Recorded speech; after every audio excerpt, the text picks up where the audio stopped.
What are we talking about when we say quantum immortality? That it's possible to keep dodging death. This individual who reached out to you thought you had passed. Was there a version of you that indeed passed? That I did feel close to death, that I only told people, my parents, my daughters, and my husband shortly afterward, that just about, that was almost a crossover point. I think it's fascinating right when it's happening, like right when it occurs, like the person is literally facing an oncoming truck, and then the next moment it seems like they've passed right through it. It's one of the most common things people tell me about when I give a talk and I discuss this to an audience of like 100 people.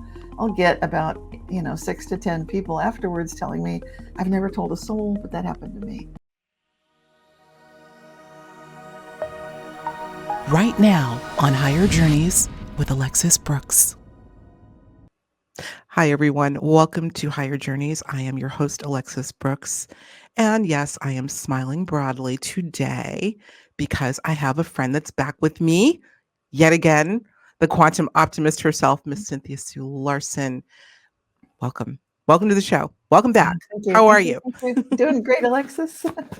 Yeah, I'm feeling really upbeat, positive, and I know things that seem crazy in the world, but I do start each day asking, how good can it get? And really anchoring myself into that positivity, radical optimism, really.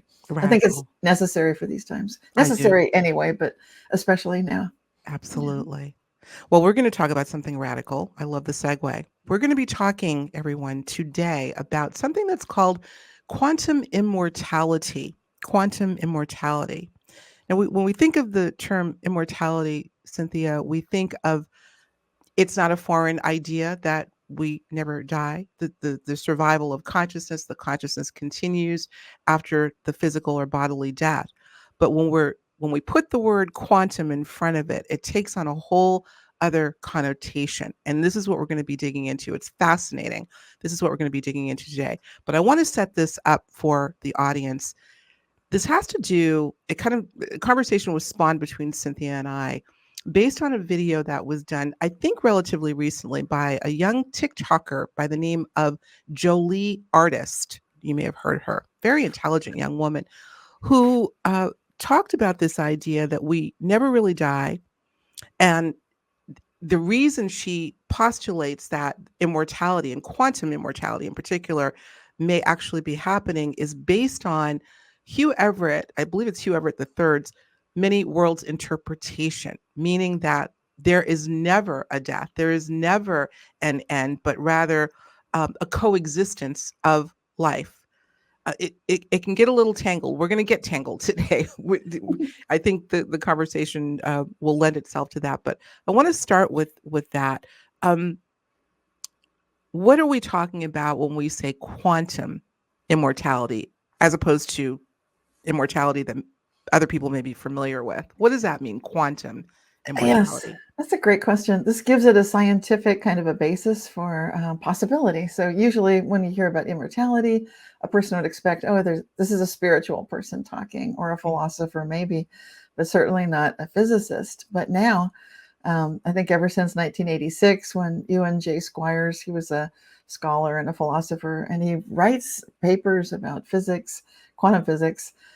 He's the one that first coined that term, I believe, quantum immortality, to mean that it's possible to keep dodging death. So with the idea of the many worlds interpretation of Hugh Everett III, you can think of it like pages in a book, maybe, where each page is running parallel to the others, and those are all timelines. And so if it's possible for consciousness to jump from one page to another sheet of reality, another time curve, then you can actually face a situation, for example, where you're about to get run over by a truck, but then you just make that jump to another reality and you're fine.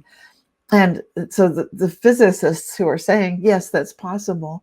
And these aren't the only ones. It's not just some person people haven't heard of, Ewan J. Squires. It's also people like Max Tegmark. And a lot of people are jumping on that bandwagon and saying, like, this could actually happen. And so the conversation has come current to our day and age right now. And it's very, very pivotal conversation, because I think until this point, scientists were not really assuming that this is a possibility that consciousness could continue on past death. They almost sounded as a groups, not that all of them were atheists, but they sounded a little bit like they were taking an atheist, sort of a viewpoint that all we've got is this one life. And now you've got physicists who are just lining up and saying, this really could happen. You could be just going down one reality path and suddenly, make a jump, and then you're in another reality, literally. I don't think they often phrase it that way. I phrase it that way because that's exactly what I hear about for the last 25 years. Absolutely. I hear from those people who have made those jumps, who are, living examples of having faced death. They were eye to eye with an oncoming vehicle. There's nowhere to escape. The next thing they know, that vehicle's on the other side of them. So. Absolutely. We have heard, excuse me, many versions of this, often anecdotal but still profound. There's a common theme here. But here's the part of this whole idea of, we're talking about the continuity of consciousness, the continuation of consciousness, and it's difficult for the mind to get around this idea, Cindy, that that it can only happen linearly, or is it happening? What did I call it? Succession versus simultaneity. Now, the way you're describing it, it would seem that we're jumping from one situation into another, meaning one is happening now, and then we move into a future event. But at the same time, that future event has always existed. So is it a succession of lives, or simultaneity, and we're coming into consciousness of the other life that we were always living to begin with? This is where it gets mind twisting. Does that make sense? Yeah. No. Well, yeah, it totally makes sense. And there's a couple aspects to it, because there's the in the moment part, which I think is fascinating, right when it's happening, like right when it occurs, like the person is literally facing an oncoming truck, and then the next moment it seems like they've passed right through it, which is impossible, right? For the two vehicles, how is it possible that two vehicles could drive through each other without a smash up? But that's exactly what happened. It's one of the most common things people tell me about. When I give a talk and I discuss this to an audience of like 100 people, I'll get about 6 to 10 people afterwards telling me, I've never told a soul, but that happened to me. So there's that aspect, the in the moment. And that in the moment, to me, when I hear about it, it sounds a lot like something from the realm of quantum physics, quantum tunneling, where you expect a tiny little quantum particle to tunnel or teleport its way right through some physical solid object, right through a wall, and be on the other side. And we call that quantum tunneling. A lot of our human senses operate that way. The sense of smell, for example, wouldn't function probably without quantum tunneling. We don't expect, however, that all of myself plus my car could tunnel through an oncoming 18-wheeler and be on the other side. But that is what people are reporting. So there's that aspect.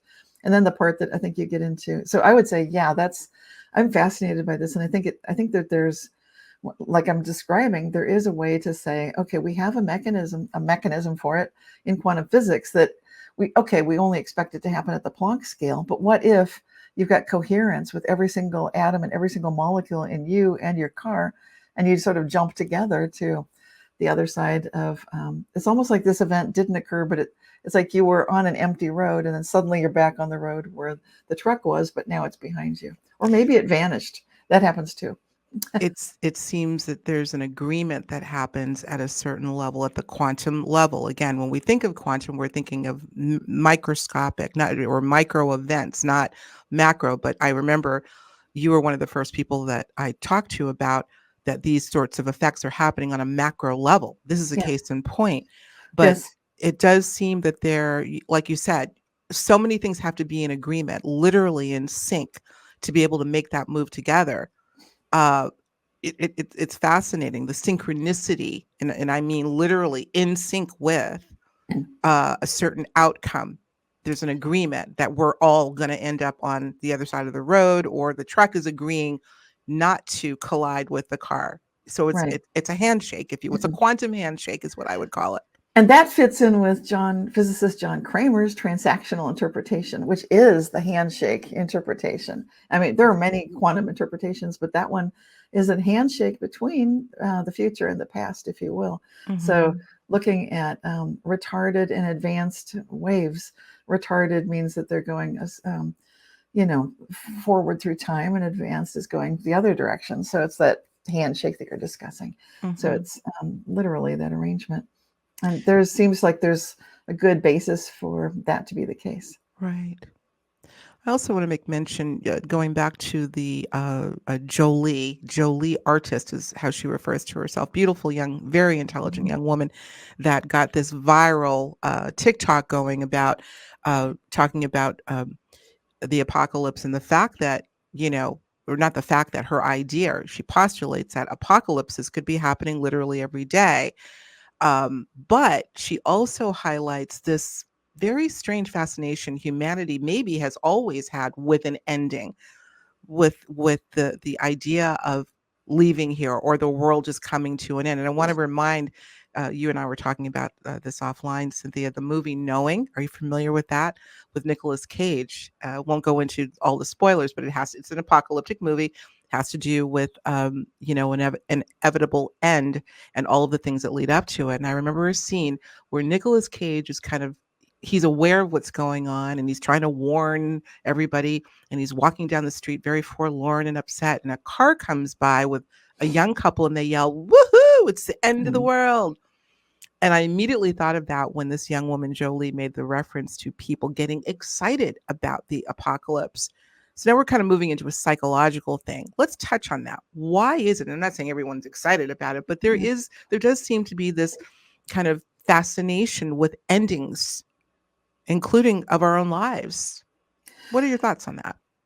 Well, this is the first thing that I think of is that it's been foretold. So we've got a lot of civilizations on the planet who are looking at, sort of an end time, but it's not really an end time, like the Mayan calendar ending in 2012. And people are sort of expecting, oh, it's going to be the end of the world.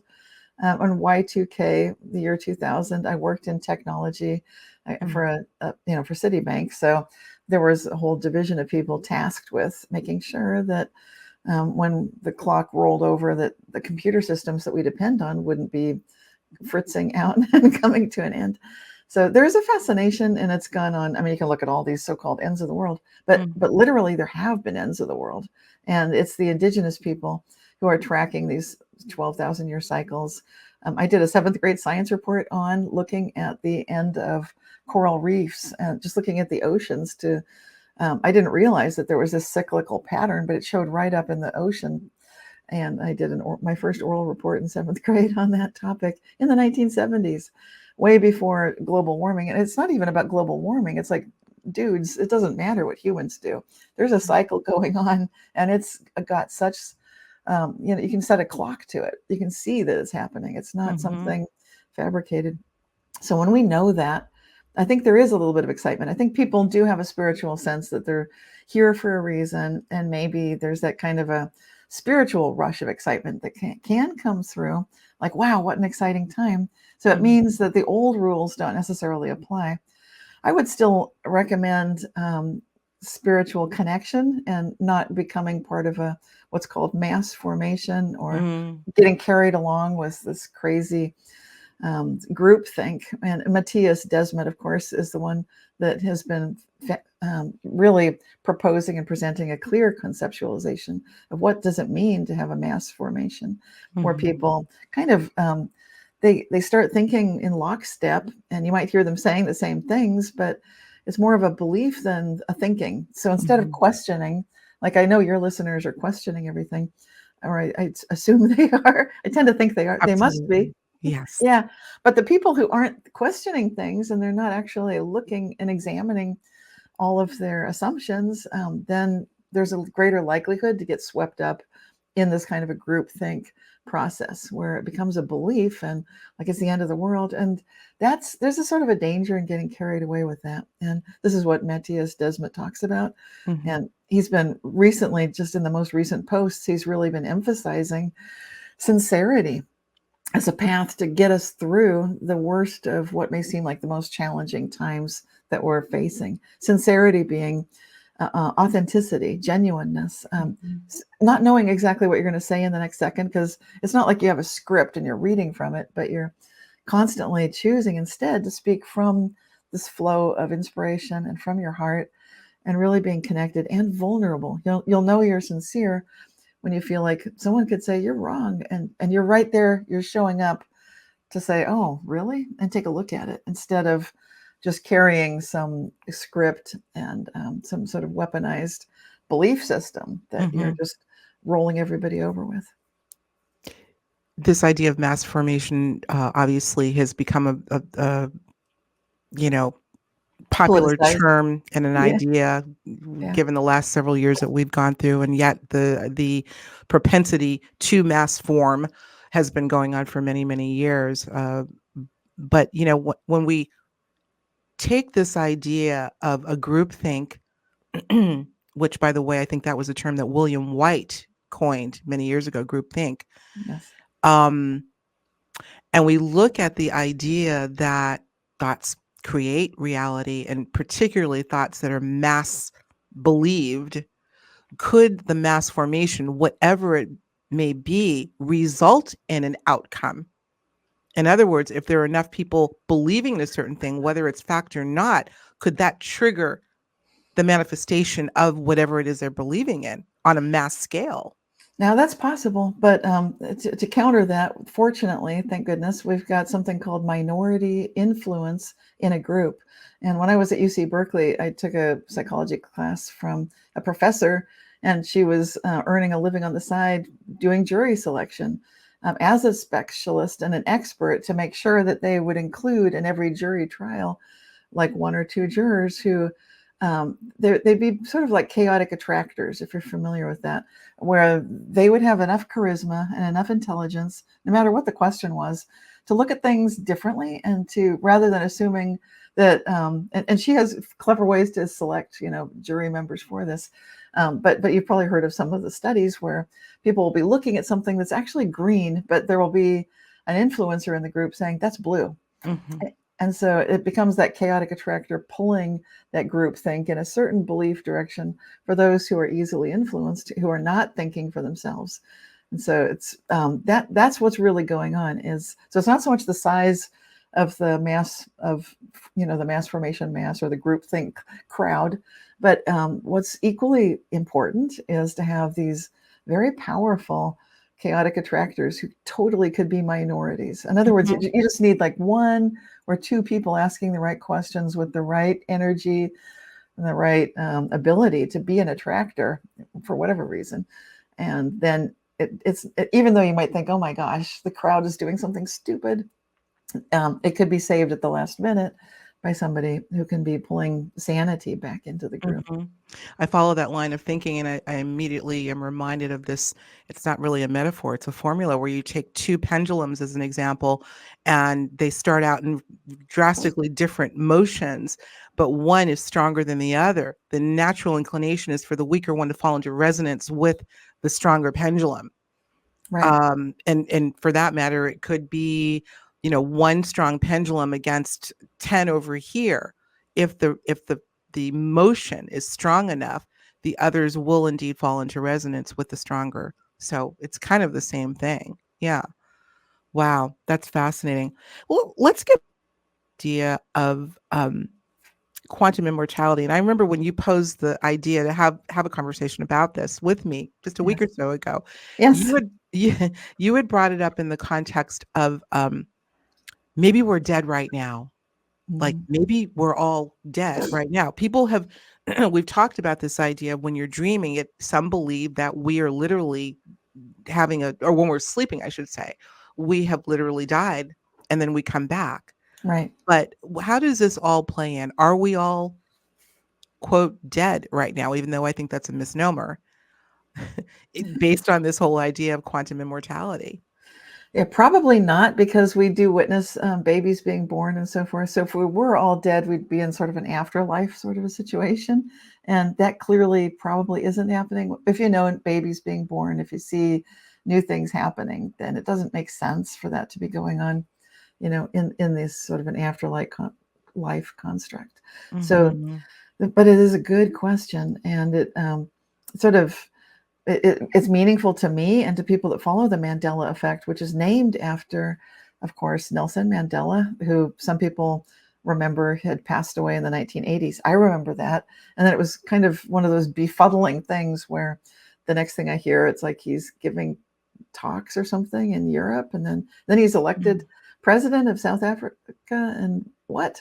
So for those of us who thought that was unusual, we were following that. And then I myself have been noted as being dead, and for me it was just a brush with death, not actually death. So I remember you told that story. Well, you shared that yeah, profound event in your life quite a few years ago, where some people thought you had died. right. Yeah, so this became a very clear. I like to collect these anecdotal, some people might call them anecdotal, but to me they're case studies. So I became a case study, which documents, the way this can happen, what it feels like, who would notice, how they noticed, because it all came to my attention originally. I think it was 2017 when I heard from an author and somebody I didn't know at the time, but he wrote to me and said, "You don't know me, but I'm just glad to see that you're alive." And this may sound really weird, and I hope you don't take this the wrong way, but I remember that you had passed away. So I was immediately fascinated, of course, and then contacted him to find out, what do you remember? Can you tell me, answer these questions? What happened? How did you find out? What was the cause of death, if you remember anything about that? When was it? All the details, please. And so I got the details back, and they were quite surprising to me personally, because they exactly dovetailed with a time in my life that I did have pneumonia, that I did feel close to death, that I only told people, my parents, my daughters, and my husband shortly afterward, that just about, that was almost a crossover point. From my point of view, what happened is I just do the thing I do where I go to God, a source, oneness, the absolute, and say, okay, looks like this thing is happening. So if it's my time to go, that's great. And if not, I think let's go ahead and reverse it out. So do the thing you do, absolute, and take a vote. If it looks like I'm meant to be here, then make it so. And so that's exactly what happened. I felt like I felt a rush of courage, the psychological event in my life that this was all tied to, because usually there is some psychological thing going on. I took a more courageous approach to this personal problem, instead of taking it to heart and feeling betrayed and devastated by a betrayal of someone I trusted. Instead, I felt like, you know what? Okay, these things happen. I'm just going to live from courage. That's powerful. Mm-hmm.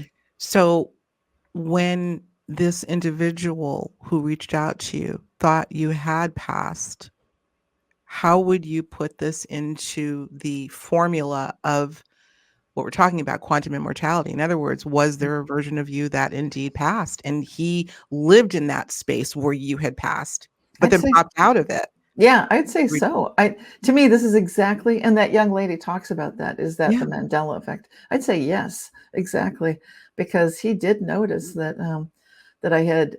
He answered the questions. He said, "Well, your husband made a post to social media. He posted on your Facebook account and said, 'I'm sorry. After a long illness, Cynthia has passed on. She's not. That's why she's been quiet.'" But I put the call out to other people, and then it was so interesting because different people heard different ways. A woman in Scandinavia heard about it through Rupert Sheldrake, actually mentioning that Cynthia Larson had passed on. And I thought that was, I'd only interviewed him once, I think, but it was interesting that happened. Wow. And then someone else saw that a tribute was done by a YouTuber, Moneybag73, just remembering, like, well, he'd been on a panel talking about the Mandela effect with Cynthia Sue Larson, and he said she'd passed on. So, Oh my goodness. but I know, I know Evan Maitreya, who is Moneybag73, and he personally, in this reality, does not remember that. But what's interesting is these other people that they're coming up with, that's how they found out. That's how they heard. And I do believe them, because at the core of the Mandela effect, it's not so much that we all have to agree with one another. It's more important to recognize that every so often, or maybe regularly, there are mismatched memories where there's a series of historical facts and truths that we think are unchanging, but actually maybe they're not, because we have a memory that's really different. And there's going to be some memory that activates that awareness in each of us, most likely, if we're open to thinking about such things. You just reminded me, wow, had an epiphany of a story that a dear friend, not a story, but something that happened to a dear friend of mine, very similar. And again, having to do with social media. It's a very interesting conduit and role that social media plays these days.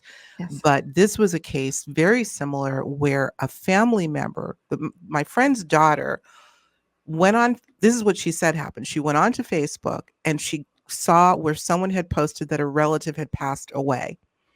The daughter proceeds to call my friend, her mother, and say, "Did you know that I don't know who passed away?" And she's like, "What are you talking about?" Well, the mother proceeds to call over to, they're from Egypt, call Egypt, asking about this relative. No, she's fine. Everyone said, no, she's fine. The daughter insisted that she saw not only just the post announcing it, but a whole thread of people commenting, to the point where, and my friend said to her, "Hun, are you sure you weren't dreaming?" And they talked about this. They flushed it out for I don't know how long in conversation, but at the end, the daughter said, "Well, maybe I was, but it sure didn't seem like it. I saw with my own eyes this thread." So this is happening not just in a vacuum. I think I shared a story with you, Cynthia, years ago about the death of James Gandolfini. Prior to his passing, I know that I saw a headline. I remember surfing on my laptop, sitting at my kitchen table, and I was looking for something and happened upon an article announcing the death of James Gandolfini. Yes. And it wasn't until, I don't know, it may have even been a week later that it was announced that he had just died. And I remember saying to my husband, wait a minute, wait. I know I saw a headline, Yes. James Gandolfini with his age, dead of I don't know what. Of course, I went back to see where that website was, couldn't, even went into my history, couldn't find it anywhere. Right. Are these all instances of what we're talking about here? Absolutely. And I had one similar to your Gandolfini. I had one, that same thing happened to me with Oliver Sacks at a time that I was receiving New York Times on Sunday edition. And so I'd get it in print. It was sort of a fun thing to have coffee and read this New York Times Sunday edition. But I'd read the entire thing about his passing, like a week in advance of it. Was so weird to get the same thing again. Like, why are they rerunning this story? Right. And like, oh my gosh, he didn't pass twice. And then when I looked up what was published last week, it was a whole different thing. But that was impossible because I'd spent time reading the whole magazine, and there it was again. So yeah, this totally happens. It happens with pretty much anything and everything. Mm-hmm. But it's shocking when it involves life and death, because we tend to think that that's final, that when someone dies, they're gone. But maybe not. What I'm experiencing with these case studies, and I've actually heard from one woman who did see the suicide of her daughter, and then she came back, and I've heard from this woman myself, so it is a case study. And she said, "Cynthia, my daughter's now my best friend, and she's not dead, but I did see that she'd killed herself. I was the one that found her." And it was like a really rough time.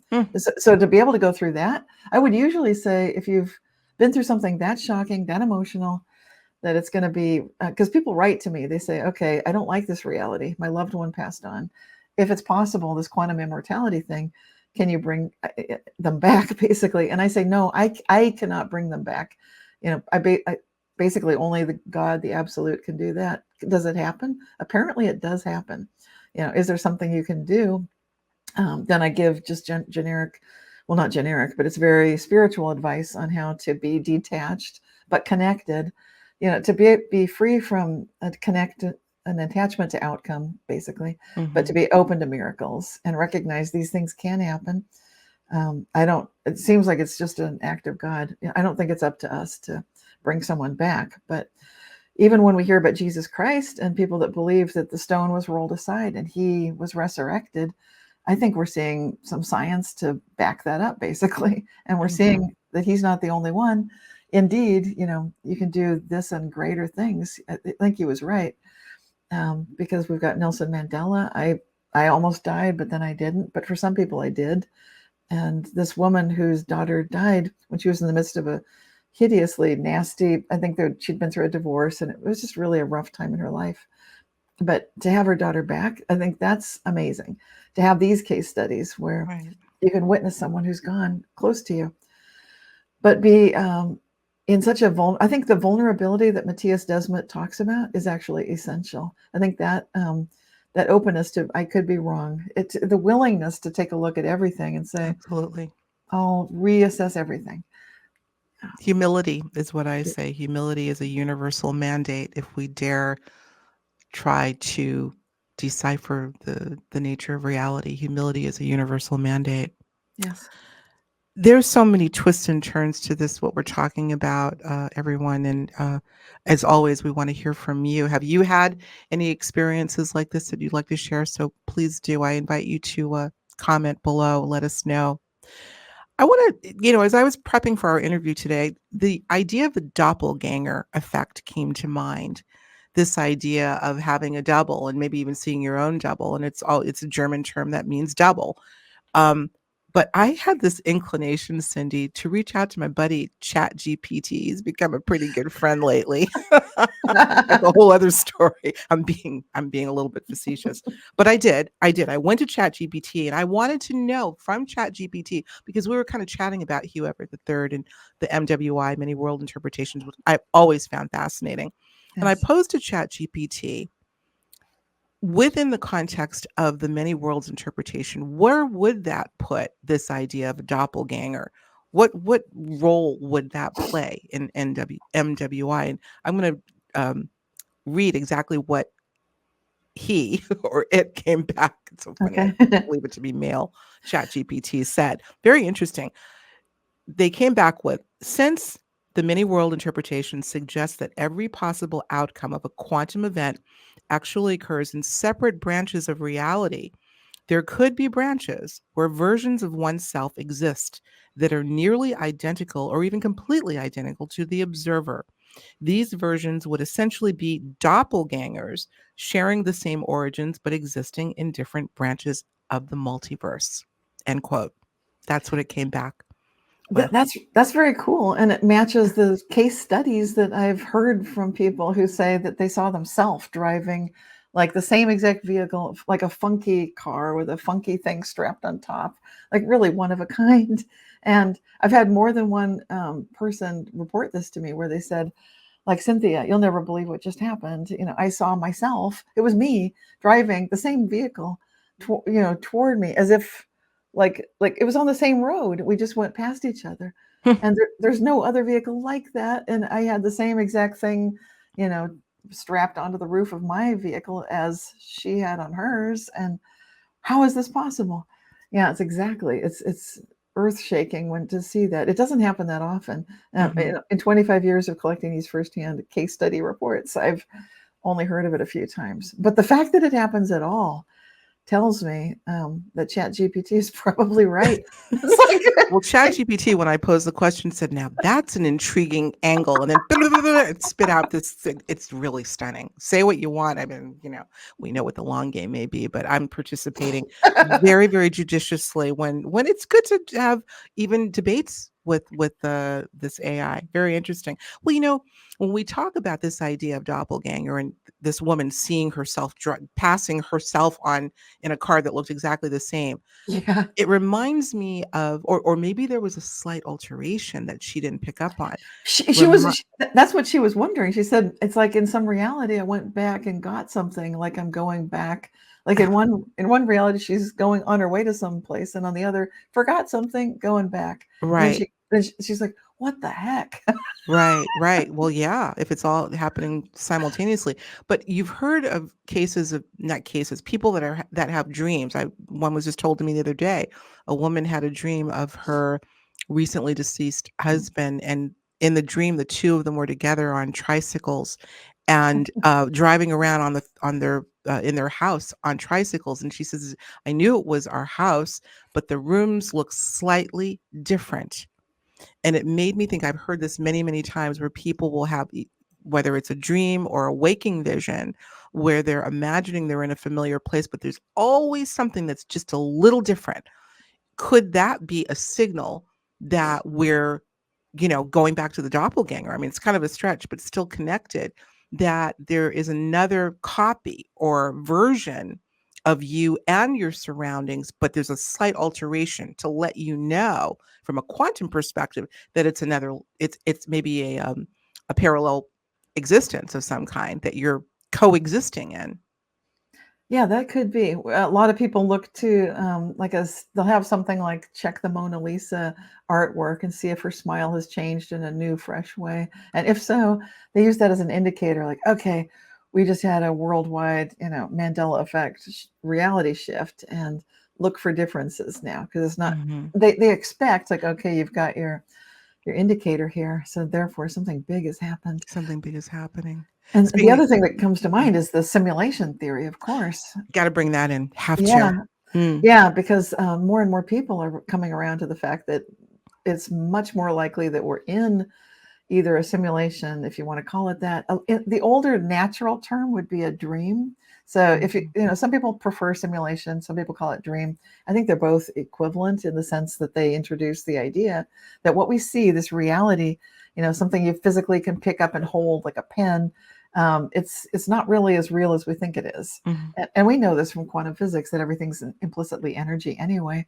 But when you take it to its full conclusion, then we're just simulating what we think we sense with our senses, what we see with our eyes, hear with our ears, taste and smell, and so forth. Those are Mhm. all heavily processed information. By the time it reaches us, it's really the real reality is nothing like what we think it is. Not at And all. we ourselves are simulations as well. So, therefore, you can absolutely tell when you're in a dream or in another reality. You can sort of wake up within that other dream or wake up within that other reality, become lucid, just like you would in a dream. You'd become aware, like, oh, this is a dream, meaning, hey, I can fly. Because if it's a dream, I can fly sometimes in dreams. I'm going to have fun. I'm going to fly. I'm just going Right. to jump up in the air and off I go. And so you can do that if you're in another reality. It's very similar, bringing in this lucid concept to Absolutely. that It's simulation. definitely something to work on for sure. I have played with that a little bit over the years, and one variation of the sort of lucid dreaming state is, have you ever had a dream that was really good for whatever reason? You decide you don't want it to end, and go you're able to figure out a way to go back into the scene and continue the dream. I've done it maybe once or twice. The next day, I could go back and really just focus on the details that I can recall and go back into that reality. Is Are we literally walking back into an alternate reality? That's hard to do, but I've been able to do it a couple of times. Yeah, that is really a good question. And it's possible sometimes people's shamans, for example, would say that is the ultimate reality. So when you're dreaming in that, it could be, or it could be an alternate, just another possible parallel reality. But Mhm, sometimes you can be dreaming in sort of a fundamental base reality where your things are quite different, but that you're having a genuine interaction with another, mhm. and it feels real, maybe realer than real. And that's how I would say you can tell, like, okay, that is fundamental reality. So then you're gleaning information or having a really good fun time. Usually I'll do it when I'm um, wanting to find out about something and needing to connect with someone at a deep level that maybe I haven't spoken to, Mhm. for a variety of reasons. But this gives me access to doing something in partnership with people that otherwise I wouldn't have, phone call or internet access to. So it's Mhm. very, very powerful and It is. positive. Yeah. It is positive, and all of this, look, guys, really just underscores this idea of human potential and what we have the ability to do based on fundamental consciousness, that we can literally traverse realities, and with that traverse circumstances. Of course, that's really where it kind of goes, if need be. Some of you are living perfect lives, right? And don't need to traverse anything and want to just stay right there. Yeah. Mandela effect, we're going to talk about it more. We're going to talk about it, as a matter of fact. Cindy's got a nice little report for us over on Patreon. We're going to talk about that. But we still have a few minutes to go in this conversation. I mean, all of this really calls into question so many concepts like precognition, deja vu, remote viewing. All of these things, we have these nice, neat little boxes that, precognition means one thing, deja vu means another, you know, um, whatever. And yet there's a common thread that exists throughout. What would that common thread be when we're remote viewing? What would that common thread be? Oh, this is a great question. It gets into consciousness and the idea that ultimately we have a connection with one another because when you recognize, like, okay, what's causing the Mandela effect, for example, and you've got all these theories about simulation theory or many worlds and so forth, but what they all boil down to ultimately is consciousness. And when you go to if this entire physical simulation or dream is springing forth from something, what is it? It's consciousness, but what does that imply about us? Well, it starts implying that we are connected, that there's this kind of a oneness to everything, that this implicit coherence and connection that allows us to do this remote viewing, to see deja vu, to have premonitions, and also sometimes have influence on events, all of the above. And it's just an implicit nature of who we are as consciousness and conscious agents. Usually we feel like little players, like a puppet or a pawn or an avatar. Often we joke about non-player characters and say they don't have any conscious agency, but they do have some degree of conscious agency. It just may not be fully connected. So this full connection that can become possible, so you can re-enter a dream that you'd had before, or you can get a premonition but then change the outcome. You decide, like, I don't like that premonition and it feels off, it feels disturbing, so therefore I'm going to bring in that how good can it get question and steer the outcome upwards so that the world is not annihilated in nuclear Armageddon or what have you. You can say, like, okay, that's unacceptable, so let's change that. Okay, I got the premonition, which may be a mass formation hallucination, and I'm going to be one of the team. Maybe it's a minority influence, but we are strong chaotic attractors, and we together, I can feel it. You can probably feel the presence of, okay, there are others with me. We don't want that to happen either, so it's not going to happen. So we're changing it. And it's consciousness. It's levels of conscious agency that allow us to feel connected to one another, connected to ourselves, connected to the earth and the cosmos itself. I love it. Conscious agency. I love the term agency. We have agency over our lives, but doing it consciously. Yes. When we use this term, again, premonition, premonition, precognition, reincarnation. This is another term that I have always not sat quite well with, but rather co-incarnation.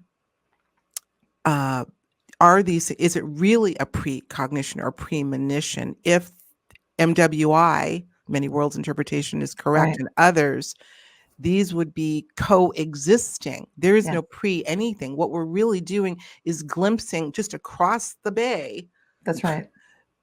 of something that's happening Yes. simultaneously. But then when it comes into our little section of reality, it appears as if it was precognized. Yes. It's Absolutely. head twisting, and yet it makes sense to me.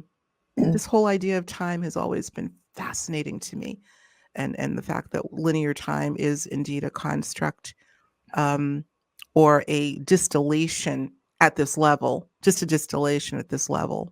Yes. And it's fun to play with it when you recognize, oh, I've got levels of conscious agency. There's more than just exists in my body.